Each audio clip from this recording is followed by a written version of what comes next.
My name is Tessa Whitmore. I'm 32 years old. For 8 years, I paid my parents $2,400 a month in rent to live in their basement. They told me it was fair market rate. They told me they needed help with the mortgage. I believed them, because that's what daughters do. Then, last month, I ran into our neighbor while grabbing the mail. Mrs. Brennan smiled and said, "Your parents must be so proud, owning that house outright." I smiled back. "What do you mean, outright?" "The mortgage, dear, paid off since 2014. A full year before I started paying rent. 8 years, $230,400 for a mortgage that didn't exist. That night, I hired a forensic accountant. What he found didn't just explain where my money went. It revealed exactly who helped my parents hide it. I grew up in a beige colonial house in Bryn Mawr, a suburb of Philadelphia where lawns are manicured and secrets are kept behind closed doors. From the outside, the Whitmores looked like any other upper-middle-class family. My father, Richard, was a retired mechanical engineer who spoke in absolutes. My mother, Diane, was a homemaker who weaponized guilt like a surgical instrument. And then there was my sister, Meredith, 3 years older, blonde, confident, and the gravitational center of our family's universe. Meredith was the golden child. I was the other one. Meredith got a full scholarship, my father announced at dinner when I was 17, the night I'd shown him my own acceptance letter. 50% tuition covered. That's great, I said, looking at my untouched chicken. I got 50%, so 50%. He didn't look up from his plate. Meredith got 100. I found out years later that Meredith never had a scholarship. My parents paid her tuition in full. They just told me she'd earned it, so I'd know my place. That was the Whitmore hierarchy. Meredith was the investment. I was the afterthought. My mother's approach was softer but no less devastating. "You're so sensitive, Tessa," she'd say whenever I cried. "You need to toughen up. The world isn't going to coddle you like we do." Coddle. As if providing basic shelter and food was an act of extraordinary generosity. By the time I left for college, I'd internalized a simple belief. I owed them. For existing. For being less than Meredith. For being the daughter who required more effort to love. I didn't know then that belief would cost me almost $250,000. May 2015, I graduated with a degree in accounting and $42,000 in student loans. I'd applied to 63 jobs, got callbacks from 4, landed one, an entry-level accountant position at a nonprofit called Horizon Community Foundation. Starting salary, $38,000 a year. After taxes, that was about $2,600 a month. "You should live at home," my mother suggested over the phone. "Save money, pay off those loans." It made sense. Philadelphia rent was brutal, and the basement had its own entrance. I could have privacy. I could save. "There's just one thing," my father said when I arrived with my boxes. "We're not running a charity here." He slid a piece of paper across the kitchen table, typed, official looking. $2,400 a month. That's fair market rate for this area. I stared at the number. That's almost my entire paycheck. "Then you'll learn to budget." He didn't blink. "We still have a mortgage to pay, Tessa. Did you think housing was free?" My mother placed a hand on my shoulder. "We're doing you a favor, sweetheart. Landlords don't give you home-cooked meals. Landlords don't do your laundry."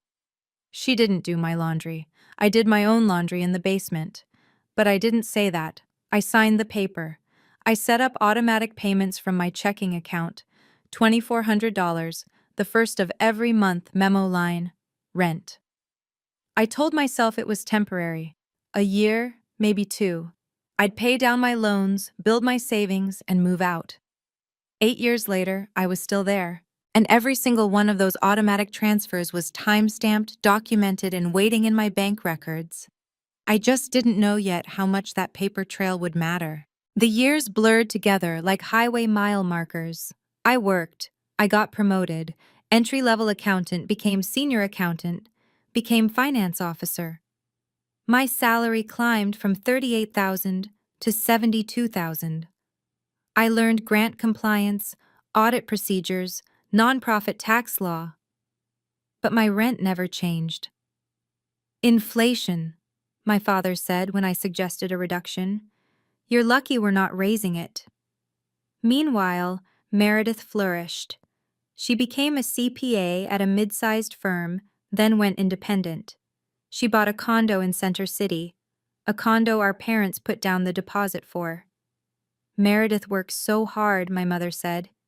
She deserves a little help getting started. I was 30 years old, had paid over $200,000 in rent, and was sleeping in a basement with a window that looked directly into a drainage ditch. But Meredith deserved help getting started. The worst part wasn't the money, it was the silence. I wanted to scream, to ask why I was paying market rate while my sister got a free down payment, to demand an explanation for the blatant inequality. But every time I opened my mouth, the same fear closed my throat. What if they stopped loving me entirely? So I stayed quiet. I kept paying. I told myself that family meant sacrifice, and sacrifice meant I was a good daughter. Then, one Sunday in October, I saw something on Meredith's Instagram that cracked something inside me. A photo of her condo. Caption, 2 years in my little sanctuary, so grateful to Mom and Dad for making this possible. 2 years. 2 years of free housing, gifted by the same parents who charged me $2,400 a month. I didn't explode, not yet. But something shifted, and 3 weeks later, I moved into my own apartment. October 15th. 6 months after I'd finally moved out. I came back to my parents' house to help with fall yard work, because even from my own apartment, I couldn't fully escape the guilt. My mother had called 3 times about the gutters. Your father's back isn't what it used to be. I was pulling dead leaves from the flower bed when Dorothy Brennan appeared at the fence, 72 years old, white hair pinned in a bun, a watering can in her weathered hands. Tessa, haven't seen you in a while. Hey, Mrs. Brennan, just helping out. Your parents must be so proud. She smiled warmly. Owning that house outright. I paused, trowel in hand. I'm sorry. What? The mortgage, dear. Paid off since 2014. Your father threw a little party. Invited the whole block. I remember because Harold was still alive and he said, Dot, we should pay ours off too. She chuckled at the memory. My hands went cold. You're sure it was 2014? Oh, absolutely. Spring of 2014. Your father showed us the paperwork. Said it was the best day of his life. I smiled. I think I said something polite. I don't remember exactly, because my mind was doing arithmetic. Spring 2014. The mortgage was paid off in spring 2014. I started paying rent in June 2015. That night, in my apartment, I opened my laptop and searched the Montgomery County property records. Public database, free access. There it was, the Whitmore residence, mortgage satisfied, April 12, 2014. No outstanding liens, no debt, nothing. For 8 years, my parents had collected $2,400 a month from me to pay a mortgage that didn't exist. $230,400. I sat in the dark for a long time. Then I started making calls. Lucia Tron had been my best friend since freshman orientation. Now she was a paralegal at a family law firm in Philadelphia. Okay, she said slowly after I'd explained everything. Let me make sure I understand. Your parents charged you rent for 8 years, claiming they needed it for the mortgage. But the mortgage was already paid off. Yes. And they never disclosed that to you? No.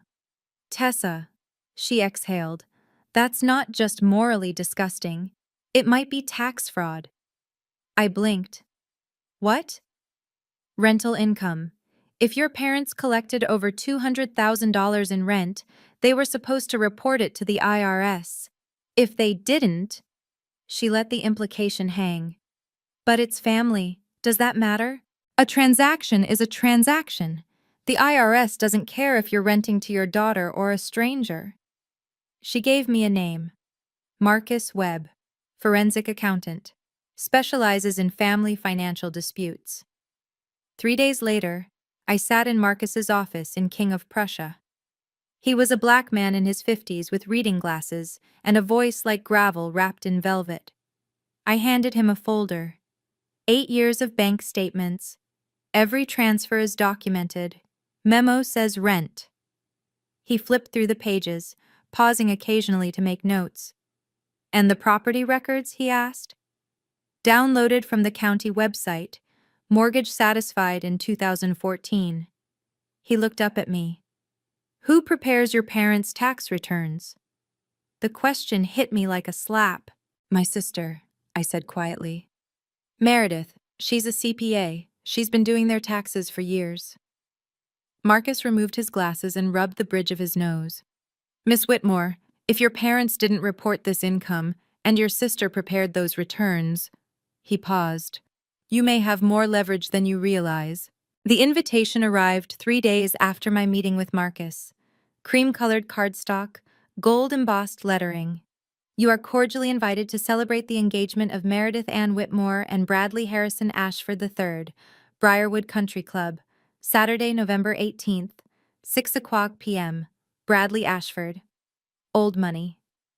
His father, Bradley Sr., was an estate attorney who'd built a practice representing Philadelphia's wealthiest families.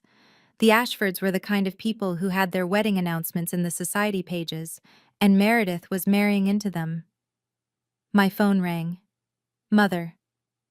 Tessa, you got the invitation? Just opened it. You're coming, of course. The Ashfords will be there, all of them. We need to present a united family front. The irony wasn't lost on me. I'll be there. Good. And there's one more thing, she paused. Your father and I want you to say a few words about Meredith, about how she's been such a wonderful role model for you. My grip tightened on the phone. You want me to give a speech? Just a short one, something heartfelt, about sisterhood. I closed my eyes. Did you ask me or tell me? Tessa, don't be difficult. It's one speech. The Ashfords will be watching. We can't have... Fine, I said. I'll prepare something. Thank you, sweetheart. I knew you'd understand. After she hung up, I sat very still. They wanted me to stand on a stage, in front of 120 people, and publicly praise the sister who had helped hide a $250,000 fraud. They had no idea what they were setting up. I called Lucia. The engagement party is in 3 weeks, I said. I need you to be there. As what? A witness. November 13th, 5 days before the party. Marcus called at 4:47 p.m. The report is ready. You need to see this in person. I drove to his office in rush hour traffic, hands tight on the wheel. The sun was setting by the time I arrived, painting the strip mall parking lot in shades of orange and gray. He was waiting with a manila folder thick enough to prop open a door. I'll give you the summary, he said. Your parents reported zero rental income from 2015 to 2023. No Schedule E filed. No mention of the property being used for rental purposes. Even though I was paying them every month. Even though you were paying them $2,400 every month, with documented bank transfers, to a property they owned outright. He slid a page toward me. Now, here's the interesting part. Every one of those tax returns was signed by the same preparer. I looked at the signature line. Meredith A. Whitmore, CPA. License NAMSHA PA 87542. She knew, I whispered. She didn't just know, she facilitated it. A CPA who signs a return certifies they've reviewed the information and it's accurate to the best of their knowledge. Marcus leaned back. If this goes to the IRS, your sister's license is at risk. I stared at her signature, the confident loops and slashes, the same handwriting I'd seen on birthday cards that always felt perfunctory. What are my options? You can file a Form 211, IRS whistleblower. If they collect, you'd be entitled to a percentage. He paused. Or you can use this information however you see fit. It's yours. Everything here came from your own bank records and public documents. I took the folder. The party is in 5 days, I said, and I just got invited to give a speech. November 15th, 3 days out. My father called, which was unusual. He preferred to delegate emotional labor to my mother. Tessa, your mother tells me you're speaking at the party. That's right. Good. A long pause. I'll be saying a few words as well. About the family. About contributions. Something in his tone made the hair on my neck stand up. What kind of contributions? Just acknowledging everyone who helped make this night possible, including you. Another pause. We're very grateful for your support over the years. He hung up without saying goodbye. I understood immediately. They were going to publicly frame me as someone who'd been helped by the family, someone who owed them, not the other way around. In front of the Ashfords, in front of everyone, they'd paint me as the dependent daughter who should be grateful. It was a setup, a public pressure campaign. 2 hours later, Meredith called. Hey! Her voice was strange, tighter than usual. I just wanted to check in. About the party. What about it? Just, Mom and Dad can be a little intense. If they say anything weird, just roll with it, okay? They mean well. I almost laughed. Do they? Tessa. A sharp exhale. Look, I know things haven't always been fair, but it's my engagement. Can we just get through this without drama? I'm not planning any drama, Meredith. Good, that's good. She paused. I'll see you Saturday. After she hung up, I texted Lucia. Something's off. Meredith called to preemptively manage me. She sounds scared. Lucia replied. Scared of what? I stared at the screen. I don't know yet, but I'm going to find out. Whatever trap they were setting, I needed to be ready. Friday night, the evening before the party. I sat cross-legged on my apartment floor, Marcus's report spread around me like a crime scene. Yellow sticky notes marked the key pages. The property record showing mortgage satisfaction, the 8 years of bank statements, the unsigned copy of my parents' 2019 tax return with 0 rental income declared.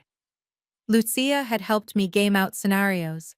Scenario A, minor humiliation. Dad makes a vague comment about family support. I smile, deflect, leave early. No confrontation. Scenario B, moderate humiliation. They explicitly frame me as someone who received help from the family. I correct the record calmly, provide the real numbers, maintain composure. Scenario C, full public attack. They try to shame me in front of everyone. For Scenario C, I'd written 3 paragraphs, memorized them, each one precise, factual, devastating. I wasn't bringing the forensic report, too aggressive. But I had my phone with screenshots of the property records and bank statements. I had Marcus's number on speed dial. And I had something else. The truth. My phone buzzed. Lucia. Still in? Still in. Table 7. Back of the room. You sure about this? I looked around my apartment. Small, quiet, mine. No basement windows looking into drainage ditches. No rent payments disappearing into my parents' account. I've never been more sure of anything. Okay, I'll be there. What if nothing happens? I thought about it for a long moment. Then nothing happens. I give a polite speech, I leave, I move on with my life. And if something does happen, I typed slowly. Then I stop being the daughter who stays silent. I didn't sleep well that night. But when I woke up, I was ready. Whatever they threw at me, I wasn't going to flinch. Briarwood Country Club was everything you'd expect. Vaulted ceilings, crystal chandeliers, staff in crisp white shirts. The engagement party was held in the grand terrace room, where floor-to-ceiling windows overlooked a manicured golf course turning amber in the November dusk. I wore a navy dress I'd bought specifically for this occasion. Simple, elegant, forgettable. Nothing that would attract attention before I was ready. 120 guests. I counted them as I walked in. The Ashfords dominated the front tables. Bradley Sr. was a broad-shouldered man with silver hair and the confident posture of someone who'd never lost an argument. His wife, Catherine, wore pearls and a practiced smile. Bradley Jr., Bradley III, technically, stood beside Meredith, handsome in an unremarkable way, seemingly unaware that his fiancée was radiating tension. My parents intercepted me near the entrance. "Tessa." My mother's smile was too wide. "You look nice. Come, meet the Ashfords properly." "In a minute." I spotted Karen Ostrowski at one of the middle tables and felt my stomach tighten. My boss. Here. Why was my boss here? Then I remembered. Ashford Foundation. Major donors to Horizon Community Foundation, of course. Karen waved. I waved back, trying not to look like someone carrying a bomb. "Table 7, my mother said, gesturing vaguely toward the back. "Near the service entrance." Not at the family table, not with the Ashfords. Back by the kitchen, where they put guests they needed present but didn't want prominent. I nodded. "Got it." In the back corner, Lucia was already seated, nursing a glass of wine. She raised it slightly when she saw me. "Ready?" her eyes asked. I took my seat, smoothed my dress, and waited. The night was just beginning. Dinner was an elaborate affair: filet mignon, roasted vegetables, a wine selection that probably cost more than my monthly utilities. I ate mechanically, watching the front of the room. At 8:15, the clinking of a spoon against crystal silenced the murmur of conversation. My father stood at the microphone, champagne glass in hand, looking every bit the proud patriarch. "Good evening, everyone. Thank you for joining us to celebrate Meredith and Bradley." Polite applause, camera phones raised. "Diane and I have been blessed with 2 wonderful daughters." He paused, and I felt the room's attention shift. "Meredith, of course, has always been exceptional. Valedictorian, CPA, now marrying into one of Philadelphia's finest families." More applause. Meredith beamed.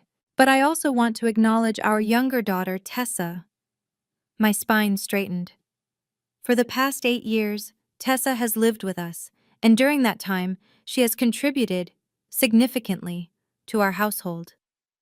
He smiled, a smile I'd seen 1,000 times, the one that preceded a knife.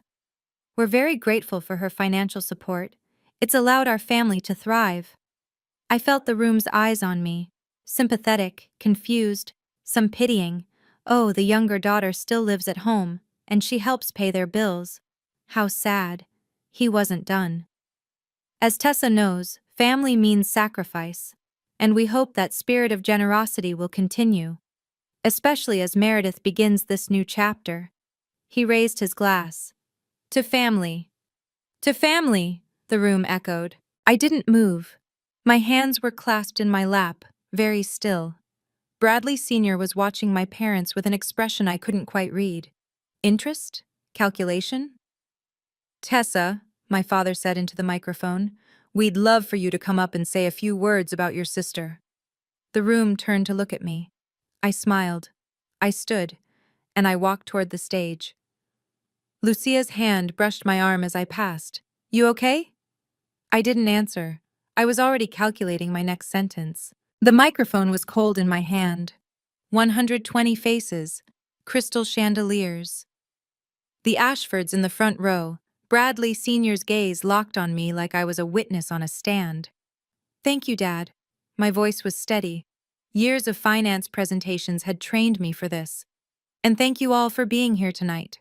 I paused, let the silence settle. "My father mentioned that I've contributed financially to our family. That's true. I have." I smiled slightly. "For 8 years, I paid $2,400 a month in rent to live in my parents' basement."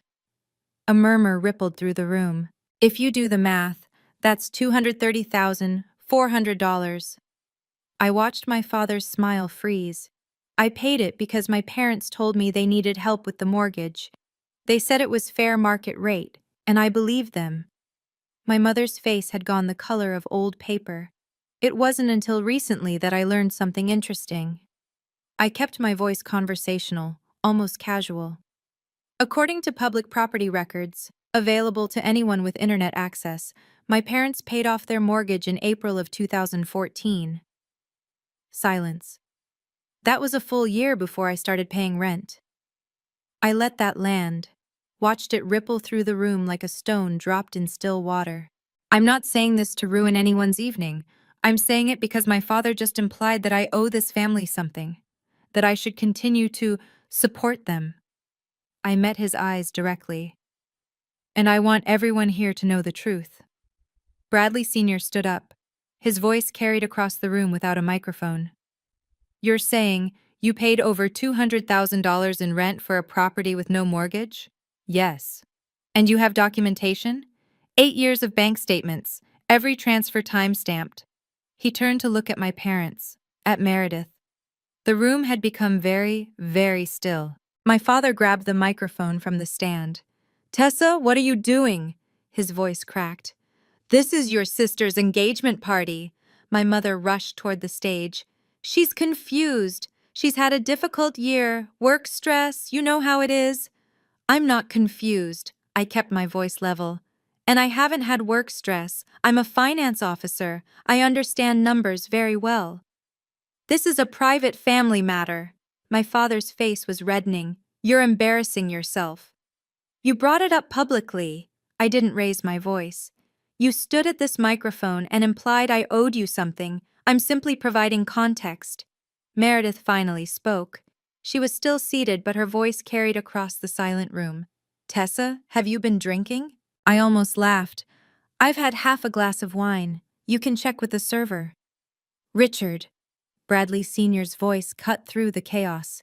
He was still standing, arms folded. If what your daughter is saying is true, if you collected rental payments on a paid-off property, that's not a private family matter. That's a financial disclosure issue. My father sputtered. It's complicated. There were expenses, maintenance, utilities. $230,000 in maintenance? Bradley Sr.'s eyebrows rose. This is insane. My mother turned to the crowd. She's always been jealous of Meredith. Always. This is just… Diane. Bradley Sr.'s wife, Catherine, had stood up too. Her voice was ice. Perhaps we should discuss this somewhere more private. I stepped back from the microphone. I'm done, I said. I just wanted the truth to be heard. As I walked off the stage, I saw Meredith's face. She was pale, frozen. Her eyes weren't angry. They were terrified. And I realized she knew exactly what I was about to find out. Quick pause. Before I tell you what happened next. If you've ever stood in a room full of people who should love you, but instead watched them twist the truth to make you the villain, you know exactly how my chest felt in that moment. If that's you, drop a comment. You're not alone. And if you want to see what happened when Meredith cornered me on the balcony, and who else was listening, keep watching. Now here's what happened next. I didn't run. I walked. Through the tables, past the whispers, toward the French doors leading to the balcony. Lucia intercepted me near the exit. You okay? I need air. Go. I'll watch from here. The November night was cold. The golf course stretched out below, a dark expanse punctuated by landscape lights. I gripped the stone railing and breathed. I'd done it, said the words I'd swallowed for 8 years, and the sky hadn't fallen. My phone buzzed. Marcus Webb, I answered. Miss Whitmore. I just received confirmation from a source at the state licensing board. His voice was clinical, precise. Your sister didn't just sign those returns. She was the one who set up the account structure, the one that made sure the rental income never appeared on any documents. I closed my eyes. She designed it. She was more than complicit. She was the architect. Can you send me that confirmation? Already in your email. I hung up and opened my inbox. There it was. A forwarded memo from a forensic colleague who'd worked with the Pennsylvania CPA board. Not the smoking gun, but close. Enough to know that if I ever filed a complaint, Meredith's license would be under review. The balcony door opened behind me. I didn't turn around. Tessa, Meredith's voice. We need to talk. I slipped my phone into my pocket and finally faced her. She was standing in the doorway, backlit by the glow of the party. Her makeup was perfect. Her eyes were not. Okay, I said. Let's talk. She stepped onto the balcony and let the door close behind her. We were alone. For now. Meredith crossed her arms. The wind caught her hair, but she didn't seem to notice. What the hell was that in there? The truth. The truth? She laughed, but there was no humor in it. You just humiliated our entire family in front of Bradley's parents, in front of everyone. Dad humiliated me first. I just corrected the record. Corrected the... She stopped, took a breath. When she spoke again, her voice was lower, almost pleading. Tessa, do you have any idea what you've done? I know exactly what I've done. This could affect my career, my license. I tilted my head. Why would the truth about Mom and Dad's rental income affect your CPA license? The color drained from her face. You know, I said quietly. You know because you designed it, you set up the accounts, you signed every return that pretended I didn't exist. That's not... I didn't... The state licensing board has questions, Meredith. Not because of me, because someone somewhere noticed an irregularity. But if this goes further... I let the implication hang. You can't do this. Her voice broke. I'm getting married. Bradley's family, they'll walk away if there's any scandal. Do you understand what you're destroying? Do you understand what you helped take from me? $230,000, 8 years of my life. I thought you knew, she hissed. I thought you were in on it, that you agreed to help Mom and Dad. I stared at her. I was paying rent, Meredith, in a house with no mortgage. Does that sound like someone who agreed? She had no answer. The balcony door opened again, and there stood our parents. Behind them, Karen Ostrowski. My father stepped onto the balcony first, his face a mask of controlled fury. Tessa, we need to talk. Privately. He glanced at the door where Karen lingered. Family business. It stopped being private when you made it a toast, I said. Let's not make this worse than it needs to be. My mother's voice was saccharine. We can work this out, like a family. How do you propose we do that? My father straightened his jacket. We're willing to reimburse you a portion of what you paid, as a gesture of goodwill. A portion? $50,000. He said it like he was being generous. To put this behind us. I calculated quickly. 50,000 out of 230,000, less than 22%. And in return? You stop this nonsense. You don't file anything with the IRS. You don't talk to lawyers. His jaw tightened. And you certainly don't embarrass us again. My mother added softly, Sweetheart, think about what you're doing. You're going to tear this family apart. The family that charged me $250,000 in fake rent? We didn't charge you anything fake, my father started. The mortgage was paid off. You told me you needed help. You lied. We had expenses. Then show me the receipts. Silence. That's what I thought. The balcony door opened wider. Karen stepped through, her expression unreadable. I'm sorry to interrupt, she said calmly, but I heard voices. I wanted to make sure everything was all right. My father turned, surprised. This is a private conversation. With my employee. Karen's voice was pleasant but firm. Tessa, do you need me to stay? I looked at her, then at my parents. Yes, I said, please stay. Karen positioned herself beside me, close enough to signal alliance but far enough to observe. My father's confidence faltered. This really isn't your concern. Tessa is my director of finance candidate, Karen said evenly. Anything affecting her well-being is my concern. Director of finance candidate. That was news to me, but I didn't let it show. I'm sorry, What was your name? My mother asked, her voice strained. Karen Ostrowski, Executive Director of Horizon Community Foundation. I believe the Ashford Foundation is one of your donors? She smiled pleasantly. Lovely event. The implication was clear. The Ashfords were here. Karen was here. Whatever happened next would be seen by people who mattered. My father cleared his throat. We're just having a family discussion. It sounded more like an offer, Karen said. $50,000, was it? In exchange for silence about financial irregularities? The color drained from my mother's face. I wasn't eavesdropping, Karen continued. But the balcony door is thin, and voices carry when emotions run high. My father opened his mouth, closed it, opened it again. This is none of your... Richard! The voice came from behind us. Bradley Sr. stood in the doorway, his wife beside him. His expression was the carefully neutral face of a man who'd spent 40 years practicing law. I think, he said slowly, we need to have a conversation, all of us, inside. Bradley, this is a family matter, my mother started. No, he said, it's not anymore. He looked at Meredith, who was shrinking against the balcony railing. When my son's fiancée is potentially implicated in tax fraud, it becomes my matter. Meredith made a sound like she'd been struck. The party was unraveling, and I hadn't even played my final card. We reconvened in a small private room off the main hall, white tablecloths, untouched champagne flutes. The door closed with a soft click.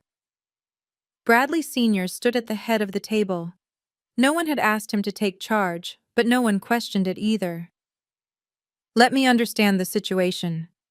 His voice was measured, courtroom steady. Tessa, you're claiming you paid your parents $2,400 a month in rent for 8 years. I'm not claiming. I have bank records. And the property had no mortgage during this period? Correct. Paid off in 2014. Public record. He turned to my parents. Richard, Diane, did you report this rental income on your taxes? My father's face was tight.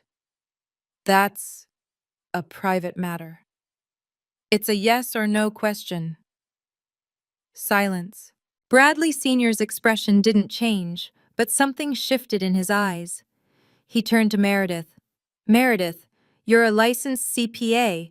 You've prepared your parents' tax returns for the past several years, correct? Meredith nodded, unable to speak. Did you include Schedule E, rental income from the basement? It wasn't yes or no. No. Her voice was barely a whisper. Bradley Sr. exhaled slowly. He looked at his son, then at Catherine, then back at my parents. Mr. and Mrs. Whitmore, I've spent 40 years in estate law. I know what financial fraud looks like, and I know what happens when it comes to light. This is a family misunderstanding, my mother started. It's a federal matter. His voice cut through her protest like a scalpel. And I need to think very carefully about what kind of family my son is marrying into. He turned to Bradley Jr. We need to talk, privately. They stepped outside. Meredith looked like she might faint. The main ballroom had changed when I returned. The string quartet still played, but the conversations had fragmented. Clusters of guests whispered behind raised champagne glasses. Eyes tracked me as I walked to table 7. What happened? Lucia asked. Bradley Sr. is talking to his son, privately. About Meredith? About whether he wants his son to marry into a family with potential tax fraud. Lucia let out a low whistle. That's nuclear. They built the bomb. I just pressed the button. At the front of the room, my parents stood alone. No one approached them. The Ashfords' table was empty, and the social vacuum was impossible to ignore. A woman in a black dress approached me, mid-50s, sharp eyes, silver earrings that caught the light. Excuse me, you're Tessa Whitmore? Yes. I'm Sandra Holloway. I'm on the Pennsylvania CPA board. also a friend of Catherine Ashford's. My stomach tightened. I see. I'm not here in any official capacity, she said, her voice low. But I heard your speech, and I have to say, if what you described is accurate, your sister has a problem. I'm not trying to destroy her career. I understand, but you should know that complaints sometimes originate from unexpected places. She glanced toward the front of the room, especially when prominent families are paying attention. She nodded and walked away. Lucia stared at me. Was that someone who just made a note of Meredith's license number? Probably. Across the room, my parents were arguing in hushed, furious tones. My father's face was scarlet. My mother kept glancing around, desperate to see who was watching. Everyone was watching. The engagement party was officially over, and the consequences were just beginning. I was walking toward the exit when my father stepped into my path. His face was a mask of barely controlled rage. Behind him, the party had disintegrated into pockets of awkward small talk and hasty departures. You're not leaving. I'm finished here. Finished? His voice cracked. You've destroyed everything. Your sister's wedding, our reputation. And for what? For the truth. The truth, he spat the word. You know what the truth is, Tessa. The truth is that we raised you, fed you, clothed you, gave you a roof over your head when you couldn't afford anything else, and charged me $230,000 for it. That was fair. The mortgage was paid off. You lied to me for 8 years. His hand shot out, grabbing my arm. Lower your voice. I looked down at his grip, then back at his face. Let go of me. Something in my tone must have penetrated, because his fingers loosened, but he didn't step back. You've just made an enemy of your own family, he said quietly. You understand that? After tonight, you have nothing. No parents, no sister, no one. I straightened my spine.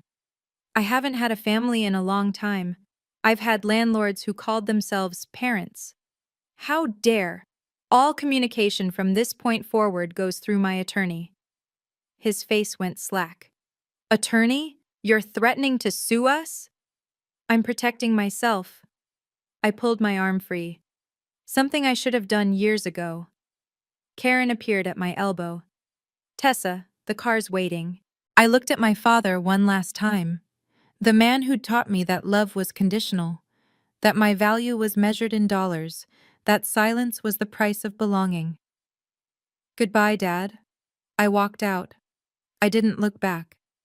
In the parking lot, under the cold November stars, I let out a breath I'd been holding for 8 years. It was over. Or rather, it was just beginning. 3 days after the party, my phone rang at 9:47 a.m. I didn't recognize the number. Pennsylvania area code. This is Agent Torres with the IRS field office in Philadelphia. The voice was clipped, professional. Am I speaking with Tessa Irene Whitmore? I sat down slowly. Yes. Ms. Whitmore, we're conducting an inquiry regarding rental income associated with a property in Bryn Mawr. Our records indicate you may have relevant information. I didn't file a complaint. We're aware. The complaint came from another source. A pause. Paper shuffling. But your bank records have been flagged as potentially relevant. We'd like to schedule an interview. I called Marcus the moment we hung up. I didn't file, I said. Did you? No. I told you I wouldn't act without your authorization. He paused. But let me make some calls. An hour later, he called back. I found your whistleblower. Who? Dorothy Brennan, your parents' neighbor. I sank onto my couch. Mrs. Dot? She called my office last week asking how to report neighbors who commit tax fraud. I gave her the general information. Told her it was complicated. He chuckled dryly. Apparently it wasn't complicated enough to stop her. Mrs. Dot, 72 years old, watering cans and white hair. She'd seen me grow up, seen me come and go from that basement, and when she found out what my parents had done, she'd done something about it. Miss Whitmore? Marcus said. You still there? Yeah. I wiped my eyes. Yeah, I'm here. The IRS moves slow, but they move. Your parents will be audited. Meredith's signature is on those returns. He paused. This is out of your hands now, in the best possible way. I thanked him and hung up. Then I sat in the quiet and let myself breathe. The audit was announced in January. I learned about it secondhand. Lucia's firm handled family law cases, and word traveled fast in legal circles. Full audit, she reported over coffee. 8 years of returns. Your parents had to hire a tax attorney, and apparently he's not cheap. How bad is it? The IRS calculated approximately $45,000 in back taxes, penalties, and interest, and that's before the state gets involved. $45,000. A fraction of what they'd taken from me, but enough to hurt. What about Meredith? Lucia's expression shifted. The CPA board sent her a letter of inquiry. It's not public yet, but she's definitely under review. Is she going to lose her license? Probably not. First offense, she can claim she trusted her parents' information, but she'll get a formal reprimand, mandatory ethics training, supervised practice for 2 years. Lucia shrugged. In the accounting world, that's a scarlet letter. I stared into my coffee. The wedding? Postponed indefinitely. The Ashfords released a statement about private family matters requiring attention. She reached across the table and squeezed my hand. How do you feel? I thought about it. Really thought about it. I don't feel happy. No? But I don't feel sad either. I looked up. I feel lighter. Like something heavy has been lifted off my shoulders. Guilt? Maybe. Or maybe just the weight of pretending. I took a sip. I spent 8 years trying to be a good daughter, trying to earn something that was never for sale. And now? Now I'm just trying to be a good person, for myself. The audit would grind on. The consequences would ripple outward, but for the first time in years, none of it depended on me staying silent. The email arrived on a Tuesday evening. Subject line: Please. Tessa, I don't understand why you're doing this to us. Your father hasn't slept in weeks. The attorneys are costing us everything. Meredith's wedding is ruined, and she won't speak to anyone. We gave you everything. We raised you. We loved you. And this is how you repay us? If you have any decency left, you'll stop this. Call off the IRS. Tell them you made a mistake. We can go back to how things were. We can be a family again. Please, sweetheart, don't destroy us. Mom. I read it 3 times. The guilt hooks were familiar. The manipulation dressed up as maternal concern. The suggestion that I had the power to stop a federal investigation, as if the IRS answered to disgruntled daughters. I started typing, then deleted it. Started again. Mom, I didn't file the IRS complaint. I don't have the power to withdraw it. Even if I did, I wouldn't. You told me for 8 years that you needed my money for the mortgage. That was a lie. And when I asked for the truth, you offered me $50,000 to stay quiet. That's not family. That's a transaction. I'm not trying to destroy you. I'm trying to live honestly. If the truth destroys you, that's not my fault. It's yours. All future communication should go through my attorney. Tessa. I hit send. Then I blocked her email address. The silence that followed wasn't empty. It was clean. I looked around my apartment. Small, modest, entirely mine. No one monitoring my rent. No one tallying my debts. For the first time in my adult life, I owed no one anything. And it felt like freedom. Before I continue, have you ever had to block a parent's number, their email, watch the messages pile up in a folder you'll never open? It's one of the hardest things you can do, and one of the most necessary. If you're there right now, in that impossible space between love and self-preservation, hit the like button. You're not betraying anyone, you're surviving. Now let me tell you what happened next. The wedding, Meredith's license, and an unexpected letter that made me cry. March. 4 months after the engagement party. The news came through Lucia, who'd heard it from a friend who worked at Bradley Sr.'s firm. The wedding is officially off.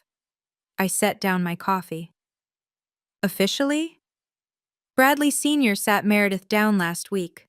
Told her it wasn't personal, but his family couldn't afford the association with an ongoing federal investigation. She paused. Apparently, Bradley Jr. wanted to stick it out. His father overruled him. I tried to feel something. Triumph, maybe, or vindication. Instead, I just felt tired. 3 days later, my phone rang. Unknown number. I answered anyway. Tessa, Meredith's voice. Hoarse. Hollow. How did you get this number? Lucia's office. I told them it was an emergency. A long pause. Are you happy now? I sat down on my couch. No. No? I'm not happy, Meredith. I didn't do this to make you suffer. Then why? Because I deserved the truth, and you knew the truth for 8 years and never said a word. Silence on the line. I could hear her breathing. I thought you knew, she said finally, her voice breaking. I thought you agreed to help them. You never complained, never pushed back. Because I trusted you. I trusted all of you. I closed my eyes. And you let me believe a lie while I paid for your silence. Tessa, I'm not going to apologize for telling the truth, and I'm not going to pretend that we can go back to the way things were. I took a breath. I hope you figure things out. I genuinely do. But I can't be part of it. I hung up. Then I sat in the silence and let the weight of that conversation settle. Some bridges don't get rebuilt, some bridges shouldn't. The Pennsylvania State Board of Accountancy released its decision in April.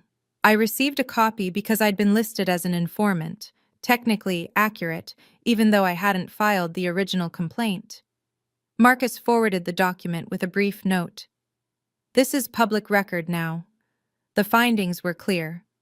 Meredith Ann Whitmore, CPA license NRPA 087542, is hereby issued a formal reprimand for failure to exercise due diligence in the preparation of tax returns for clients Richard and Diane Whitmore. Findings: failure to include Schedule E rental income, failure to verify accuracy of reported financial information, breach of professional ethical standards. Remediation requirements: 40 hours of ethics training within 6 months, 2 years of supervised practice. Public notation on CPA license database. She didn't lose her license, but she might as well have. In the accounting world, a public reprimand is a career killer. Every potential employer, every client, every background check would pull up those findings. Failure to exercise due diligence would follow her forever. Lucia called that evening. You heard? Yeah. She applied to 3 Big Four firms last month, all rejected after the background check. I felt a flicker of something. Not satisfaction, more like the end of a long, suspended breath. What's she doing now? Working for a small firm in Delaware, payroll processing, entry level. Meredith, the golden child, the valedictorian, the one who was supposed to be exceptional, was processing payroll in Delaware. I didn't gloat. There was no joy in watching someone fall. But there was a grim justice in knowing that actions had consequences, that the lies my parents built couldn't stand forever. The truth has a weight. Eventually, it always breaks through. After I blocked my mother's email, the silence was absolute. No phone calls, no letters, no unexpected visits, just nothing. Thanksgiving came and went, no invitation. Christmas passed, no card. My birthday in February arrived without acknowledgement. I'd expected this to hurt. I'd spent my whole life bending myself into shapes that might earn their love, their approval, even their acknowledgement. The absence of it should have felt like a wound. Instead, it felt like putting down a weight I hadn't realized I was carrying. I spent Thanksgiving with Lucia's family, loud, chaotic, her grandmother insisting I eat thirds. Christmas was a trip to Vermont with friends from work.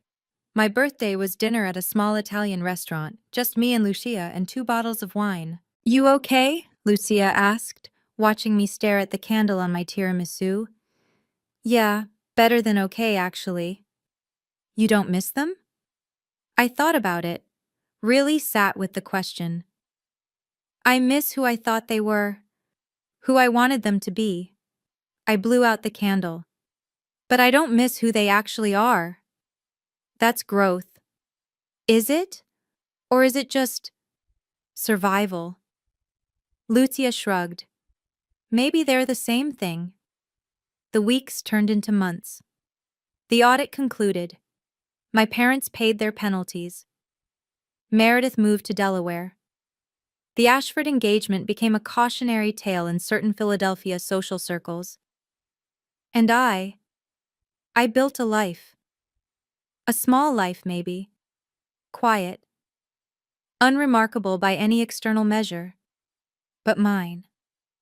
Completely, unapologetically mine. One evening in early March, I checked my email and found a message from an address I didn't recognize. From .brennan 1952 @aol.com. Subject: a note from your neighbor. I clicked it open. Dear Tessa, I hope this reaches you. Lucia helped me figure out how to send an email. Technology is not my friend, I'm afraid. I want you to know why I called the IRS. I've lived next door to your parents for 30 years. I watched you grow up. I saw you mowing their lawn at 14 while Meredith went to the pool. I saw you carrying groceries while she got her nails done. I saw you coming and going from that basement year after year, working yourself to the bone while they treated you like a tenant. When I learned what they did, taking your money for a mortgage that didn't exist, something in me broke. I'm 72 years old. I've seen a lot of unfairness in this world. But I've also learned that silence makes us complicit. And I couldn't stay silent about this. I didn't tell you beforehand because I didn't want you to feel responsible. This was my choice, my conscience. You're a good girl, Tessa. You always were. Too good for parents who couldn't see what they had. If you're ever in the neighborhood and want to stop by for tea, my door is open. I make a very good lemon cake. With love, Dot. I read the email 3 times. Then I cried. Not the way I'd cried when I found out about the mortgage. Those were tears of shock and betrayal. This was different.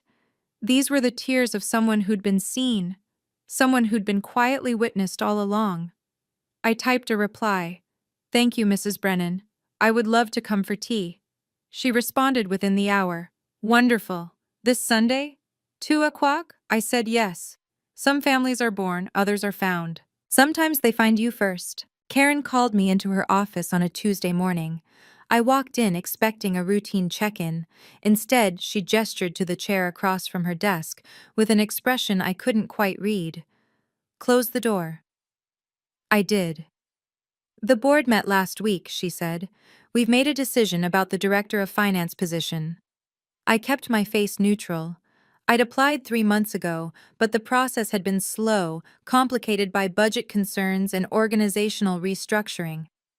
Tessa, I've worked with a lot of talented people over the years, but very few have your combination of technical skill and personal integrity. I blinked. I'm sorry? The night at Briarwood. She leaned back. I watched you handle an impossible situation with grace. You could have screamed. You could have thrown things. Instead, you stated facts, maintained composure, and walked away with your dignity intact. I didn't feel very dignified at the time. That's what made it impressive. She slid a piece of paper across the desk, an offer letter. The job is yours, Director of Finance. Salary increase of 32%. Start date whenever you're ready. I looked at the numbers, then back at Karen. I don't know what to say. Say yes, and then go celebrate with your friends. She smiled, a rare, genuine expression.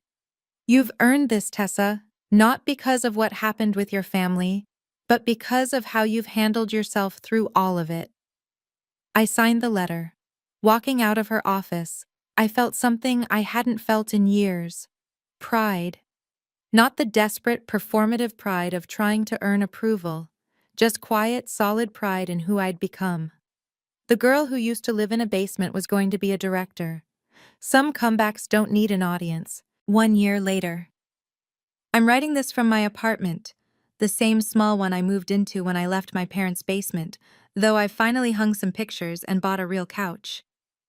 The window looks out on a quiet street lined with maple trees. In fall, the leaves turn gold and red and drift down like paper lanterns. It's not a penthouse. It's not impressive. But no one charges me for the privilege of living here. No one tracks my payments or uses my existence as leverage. It's mine. My parents and I don't speak. I don't know if they've moved out of the Bryn Mawr house, and I don't need to know. Every few months, a letter arrives from my mother's attorney, probing for some kind of reconciliation meeting.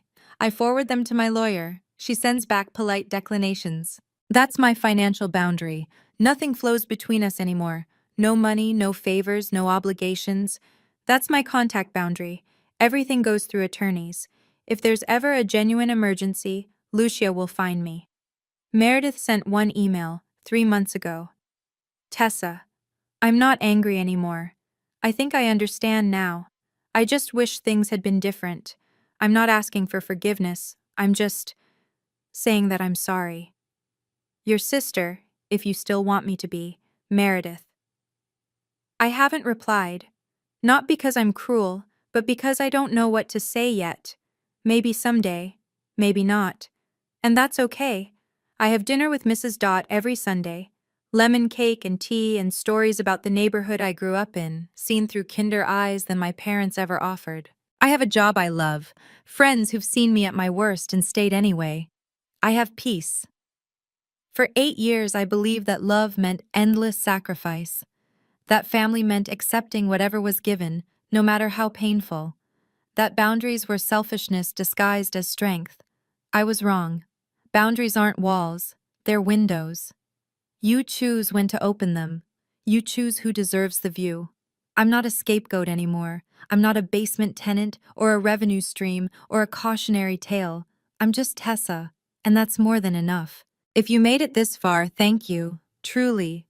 This story isn't about revenge, it's about truth, about learning that the people who should love you the most don't always treat you the best, and about finding the courage to say, I deserve better.